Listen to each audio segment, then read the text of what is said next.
اسرائیلی تمام دنیا فتح کر چکے ہیں ماں سوائے فلسطین کے۔ یقین نہ آئے تو فلسطینیوں کی بے خوفی اور باقی تمام دنیا کی خاموشی دیکھ لیں۔ بجلی مہنگی ہونا اس بات کی طرف اشارہ ہے کہ معیشت مستحکم اور عوام خوشحال ہو رہی ہے۔ سینئر تجزیہ کار کامران خان۔ ایک وقت آئے گا جب آپ کے گاؤں کے پرائمری اسکول کا ہیڈ ماسٹر بھی لیفٹیننٹ جنرل ریٹائرڈ ہوگا۔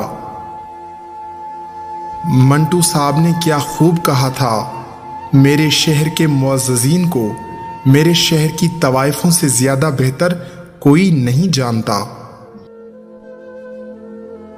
توشہ خانے میں صرف غیرت پڑی رہ گئی ہے جو کسی نے مفت میں بھی نہیں اٹھائی۔ جہالت کا دوسرا نام نون لیگ ہے، جہاں بڑے سے بڑا جاہل موجود ہے جو اپنے کرپٹ لیڈروں کی وکالت کرتے نظر آتا ہے۔ استعفیٰ دے کر الیکشن لڑنے والا اور ضمانت لے کر جیل بھرنے والا لیڈر نہیں، مینٹل ہوتا ہے۔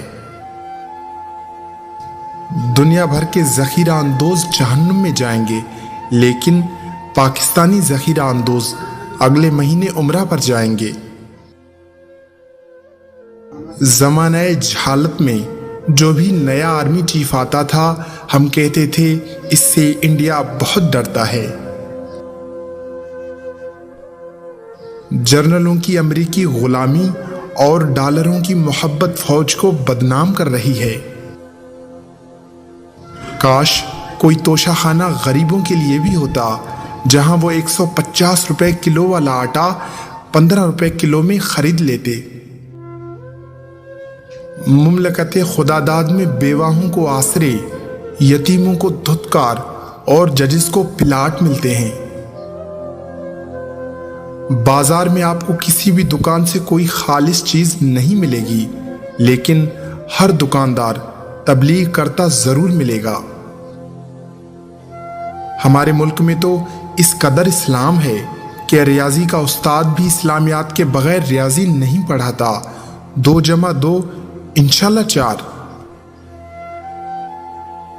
انسانوں میں نفرت، کینہ، حسد، جلن جیسی چیزیں فطرتی نہیں ہیں، بلکہ یہ سب معاشرے میں دولت کی غیر منصفانہ تقسیم کی وجہ سے پیدا ہوتی ہیں۔